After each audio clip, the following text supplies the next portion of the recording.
नमस्कार दोस्तों, मैं डॉक्टर कविता सोनी स्वागत करती हूँ आपका सोनी होम्योपैथी क्लिनिक के इस यूट्यूब चैनल में।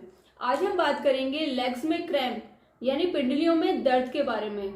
जनरली लोग रात को सोते समय जो है इस तरीके का दर्द महसूस करते हैं। आप गहरी नींद में हैं और एकदम से आपके पैर में तेज दर्द उठता है, मसल जो है रिजिड मतलब टाइट हो जाती है, एकदम से आपका पैर जो है झंझना जाता है, नींद खुल जाती है। इस तरीके का स्पाज्म या ऐंठन जो एकदम से आता है ये इनवॉलेंट्री होता है। इनवॉलेंट्री स्पाज्म से मतलब ये है कि ये मसल का पेन और ऐंठन आपके कंट्रोल में नहीं होता है। इसकी ड्यूरेशन की अगर हम बात करें तो कभी ये कुछ सेकंड्स के लिए हो सकता है, तो कभी ये लंबा भी चल सकता है, मीन्स कुछ मिनट्स तक भी ये चल सकता है। अब बात करते हैं कि ये पेन्स किसको होता है। जनरली मेल्स और फीमेल्स दोनों को ही बाइंटे या ऐंठन मरोड़े ये हो सकते हैं, लेकिन फीमेल्स में ये ज़्यादा देखने को मिलते हैं। बाइंटे या क्रैम्प्स क्यों आते हैं, अगर हम इसके कारण के बारे में बात करें तो जनरली जो सबसे बड़ा कारण मैंने ऑब्जर्व किया है वो है माल न्यूट्रिशन। माल न्यूट्रिशन मीन्स कुछ न्यूट्रिएंट्स की शरीर में लगातार कमी बनी रहने के कारण शरीर के अंदर कैल्शियम, मैग्नीशियम, सोडियम, पोटेशियम इनके प्रपोर्शन में इम्बैलेंस होने के कारण इस तरीके के क्रैम्प ज़्यादा देखे जाते हैं।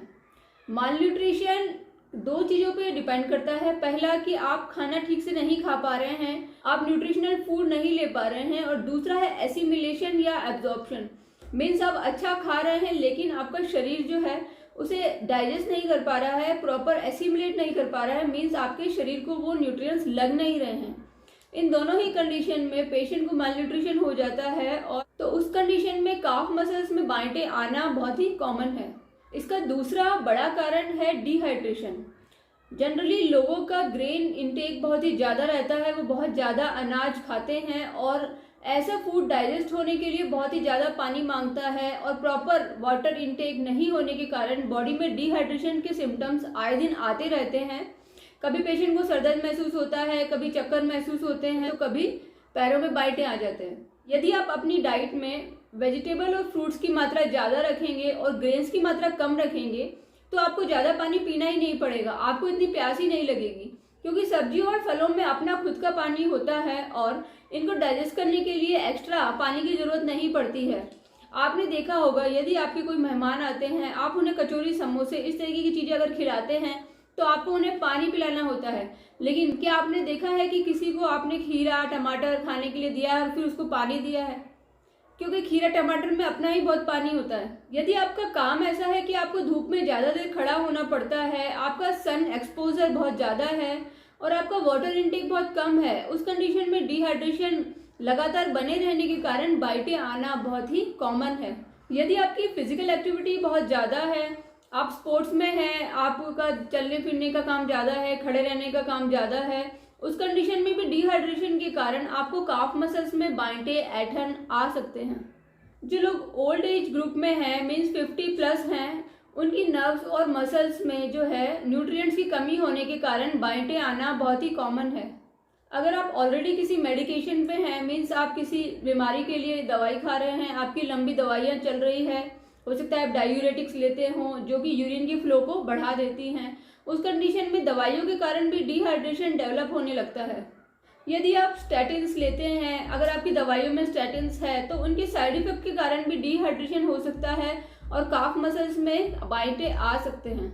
यदि आपको लंबे समय से कोई लंबी बीमारी है, जैसे कि कार्डियोवैस्कुलर डिजीज, हार्ट से रिलेटेड कोई प्रॉब्लम, लीवर की कोई डिजीज, किडनी की कोई disease, peripheral neuropathy, deep vein thrombosis, peripheral artery disease या मल्टीपल स्क्लेरोसिस, इन बीमारियों में लंबे समय से केमिकल वाली दवाइयाँ खाते रहने के कारण माइक्रोन्यूट्रिएंट्स का इम्बैलेंस हो जाता है, जिसके कारण पिंडलियों में दर्द होना, बाइंटे आना बहुत ही कॉमन है।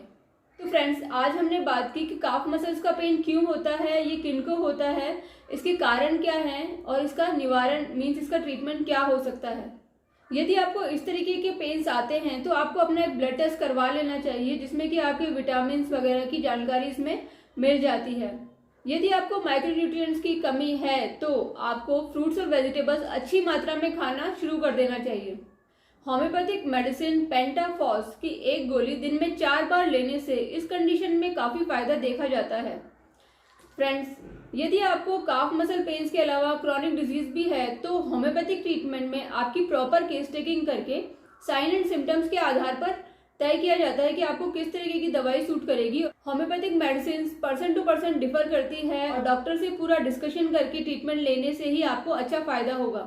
इसकी जो कॉमन दवाइयां हैं जो कि जनरली हर केस में काम आती हैं वो है Calcarea carb 30, cuprum metallicum 30, plumbum metallicum. Friends, तो आज हमने जाना कि पिंडलियों में दर्द कोई बहुत बड़ी बीमारी का एक सिम्टम भी हो सकता है और ये अपने आप में भी एक बीमारी हो सकती है।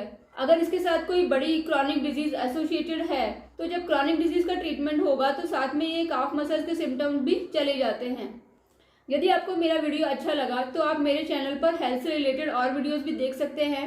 आप मेरे चैनल को सब्सक्राइब जरूर करिए। अगर वीडियो पसंद आए तो लाइक जरूर करिए। यदि आप ऑनलाइन कंसल्टेशन लेना चाहें तो डिस्क्रिप्शन में दिए हुए नंबर पर मैसेज करके आप अपना अपॉइंटमेंट बुक कर सकते हैं। हम आगे और हेल्थ के बारे में बात करेंगे। नमस्कार।